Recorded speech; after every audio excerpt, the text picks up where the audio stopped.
jangan lihat sulitnya. Kadang-kadang kesulitan itu dibuat oleh Allah untuk mendapatkan kenikmatan.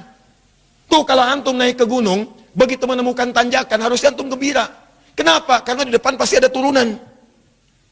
Jadi kalau orang paham dengan fikih di surat Al-Kahf ini, ketika Anda dihadapkan pada ujian, Anda nggak usah nangis berlebihan. Jangan takut. Karena kadang-kadang ujian itu diturunkan untuk memberikan rahmat yang lebih luas bagi antum. Antum tuh dibuat kuat dulu.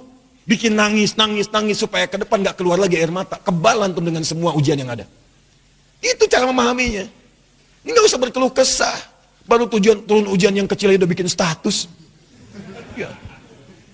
Kamu kenapa sih? Kata suami. Istrinya pasang status. Ternyata dia tidak seperti yang aku kira. Terus yang paling gak enak ditungguin tuh ada komen gak ya?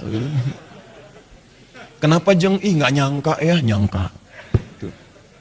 Jadi buat status tidak menyelesaikan masalah. Ya, tidak menyelesaikan masalah tapi nambah persoalan. Jelas ya?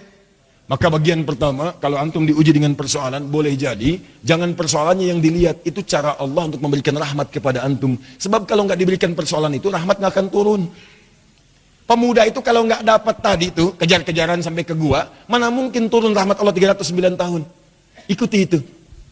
Ya, saya tidak ingin mencontohkan pribadi, karena mungkin disangka nanti sesuatu yang tidak baik. Tapi banyak orang mempraktekkan demikian, dan itu berhasil. Coba lihat, antum kenal Buya Hamka? Kenal.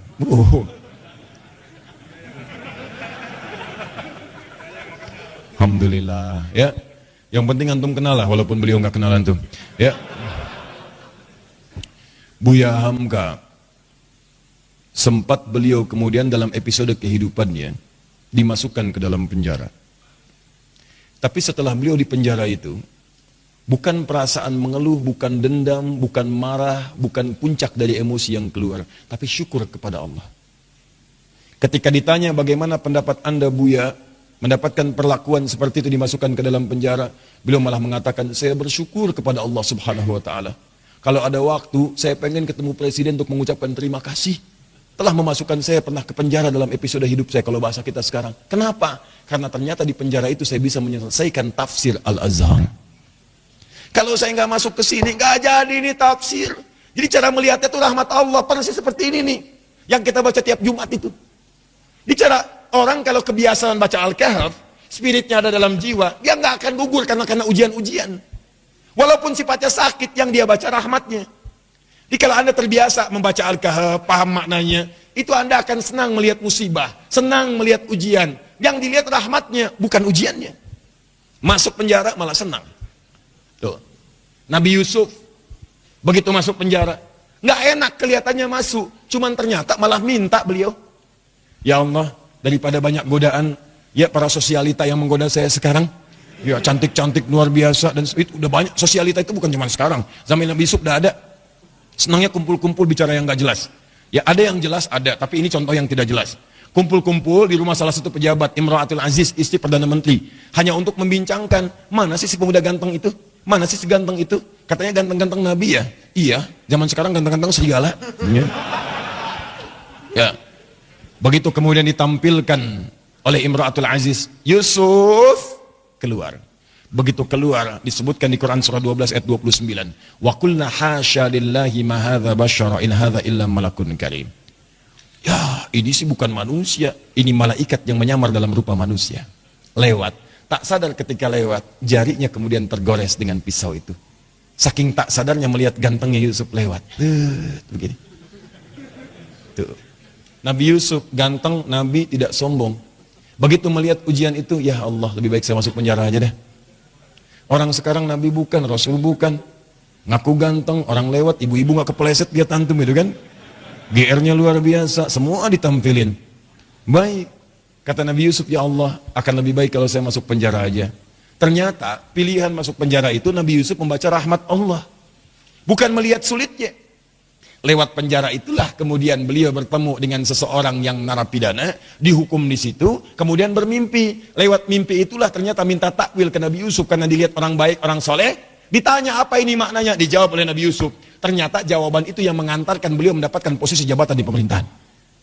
Begitu rajanya bermimpi, Ya ada 7 ekor kemudian sapi, dimakan 7 ekor serigala, semuanya dimakan habis, hancur semuanya, bingung menafsirkannya. Dukun-dukunnya sekitaran mengatakan itu paling mimpi buruk saja. Kok berulang-ulang terus-terusan? Ternyata narapidana yang bebas tadi, yang akhirnya melayani raja, membawakan airnya, minumannya, dia bercerita, di penjara ada seseorang yang bisa menakwilkan mimpi sukses. Waktu saya di sana ditakwilkan, saya akan berada di sini. Saya bermimpi saat di penjara, kata orang itu, kamu akan jadi pelayan raja. Yang teman saya, kamu akan dihukum mati. Dua-duanya benar raja. Siapa namanya? Yusuf. Ternyata begitu kedengaran itu dipanggil, kemudian Yusuf, tolong panggil ke sini. Begitu ke sana, kata Yusuf alaihissalam, saya akan datang kalau raja sendiri membebaskan tuduhan saya. Maka ketika datang dibebaskan tuduhannya. Tapi yang paling penting, begitu selesai tuduhan dibebaskan, kamu akan saya angkat jadi orang terdekat saya. Coba Anda bayangkan, kalau Nabi Yusuf tidak pernah diberi kesempatan masuk penjara, maka mustahil beliau kemudian akan mewujudkan mimpinya dari kecil yang pernah bermimpi itu, bahwa beliau punya jabatan di pemerintahan, sampai bapak ibunya hormat pada masa itu sujud kepadanya. Maka takwil mimpinya saat kecil itu, ya beliau melihat ahada asyara kaukaba wa syamsa wal qamara raituhum li sajidin. Saya melihat 11 bintang, 1 matahari, 1 bulan sujud kepada saya, hormat. Ternyata begitu diangkat jadi bendahara yang sangat hebat, punya kedudukan, bapak ibunya diundang dari Mesir datang kemudian. Datang dari Kanaan Palestina ke Mesir. Begitu datang, apa yang terjadi? Mereka langsung hormat kepada Yusuf alaihissalam sebagai bagian dari rakyat, hormat kepada penguasanya. Coba kalau nggak pernah masuk penjara, nggak mungkin terjadi begitu. Tuh antum tuh jangan lihat senangnya aja. Kalau nggak ada sulit, yang nggak akan datang kesenangan. Rahmat itu rahmat. Jadi pertama cara bacanya, syukuri setiap nikmat Allah. Kalau bertambah syukuri, kalau ada ujian bersabar. Doanya ini. Jelas? 1 tetesan rahmat Allah paling minimal 309 tahun. Jika diberikan lebih, maka berapa yang antum nantikan? Bisa melewati alam-alam selanjutnya. Nanti saya berikan rahasia ya. Ada yang kalau antum amalkan, itu 3 alam dijamin. Dunia diberikan, alam kubur dilimpahkan, di akhirat antum saking gembiranya sampai lompat-lompat. Tuh, betul sekali. Betul. Ya itu. Ya. Paham? Apa itu? Nanti belakangan. Sekarang bagian terakhir. Ini sudah menyakiti fisik nih. Domain fisik. Yang tadi masih ancaman, dikejar-kejar, masih bisa ngindar. Kalau yang ini, fisiknya udah dipegang. Diancam. Bahkan luar biasa. Udah mengalami kontak fisik. Kejadian ini, kontak fisiknya dilemparkan ke laut. Dimakan ikan paus. Psst. Masuk tuh. Saya mau tanya pada antum, kalau masuk ke perut ikan paus, sempit atau luas?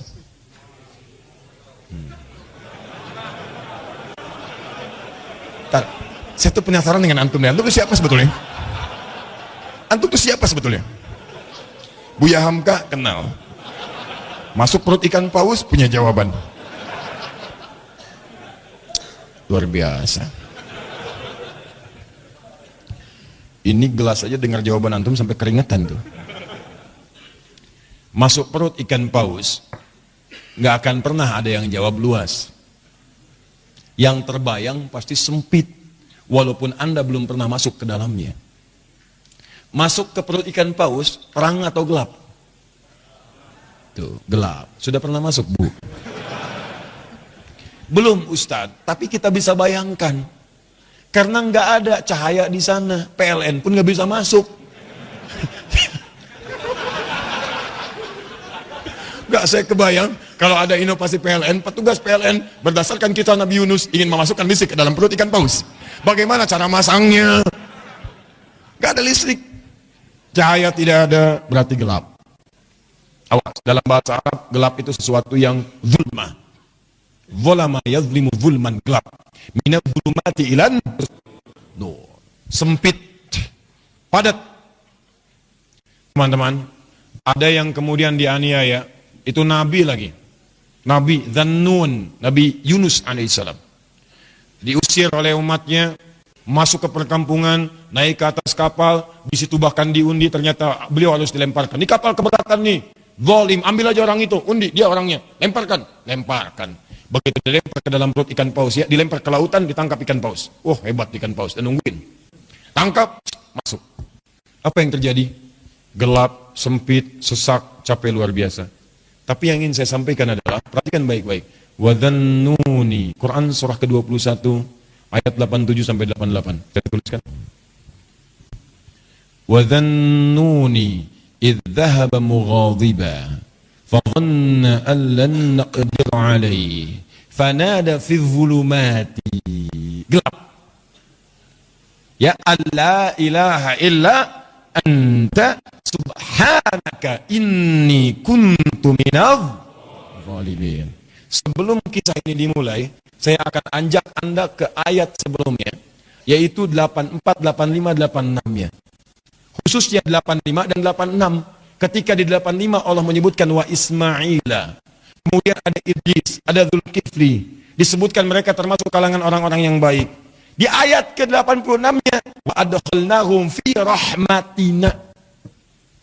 Mereka itu Ismail alaihissalam, Idris alaihissalam, Dzulkifli alaihissalam. Kata Allah, golongan-golongan yang kami berikan rahmat kami kepada mereka. Rahmat diberikan. Dan menariknya ketika menyelesaikan ayat 86 ini, masuk ke 87 pakai wawu, wa dhannuni, wawunya wawu ataf. Saya ajarin ilmu nahu sebentar ya. Di ilmu nahu itu begini. Kalau ada kalimat, kemudian pakai wawu, maka hukum kalimat setelah wawu ini diikutkan pada sebelumnya. Ya, misal, saya contohkan begini.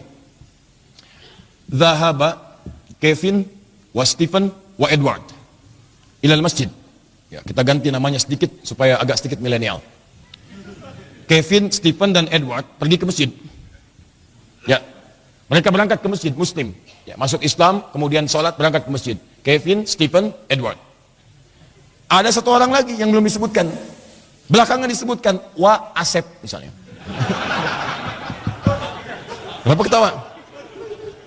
Ya, sekarang kan nama-nama tertentu membuat bahkan pendekatannya agak beda. Ya, dalam bahasa Arab itu tukhalif tu'raf. Kalau kalian pengen dikenal atau pengen dapat sesuatu, ada cara yang kedua selain berbuat kreasi yang bagus, yaitu sedikit nyeleneh. Maka mulai kemudian nama dibeda-bedakan. Ya, Asep Golok, Edi Samurai gitu kan, Atta Halilintar ya dan sebagainya, itu macam-macam lah. Ya.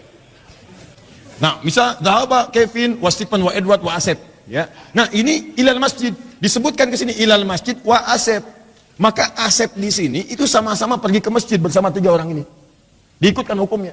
Di ayat 86 wa Ismaila, kemudian ada Idris, ada Dzulkifli. Di ayat 86-nya, 85 disebutkan orang-orangnya, 86-nya wa adkhalnahum fi rahmatina. Orang-orang yang kami sebutkan tadi kami berikan rahmat Allah. Kami masukkan mereka dalam rahmat kami. Rahmatina. Tiba-tiba ayat 87-nya wa dhannuni pakai wawu. Wa, dan di antara mereka juga ada yang lain selain yang mereka dapatkan ini. Selain Ismail, selain Idris, selain Dzulkifli alaihimussalam yang mendapat rahmat kami, ada nabi berikutnya yang ingin kami kisahkan. Siapa itu? Dhannun. Dhannun juga mendapatkan rahmat kami. Begitu cara memahaminya. Di ayat 87 ini jangan pisahkan di ayat 86. Ada orang-orang yang pernah mendapatkan rahmat kami, ini orang-orangnya. Selain mereka ada lagi. Siapa itu? Wa dhannuni. Demikian juga dengan Dhannun, Nabi Yunus alaihissalam. Beliau pun pernah mendapatkan rahmat Allah. Kapan rahmat itu diberikan? Dalam situasi yang sangat sulit.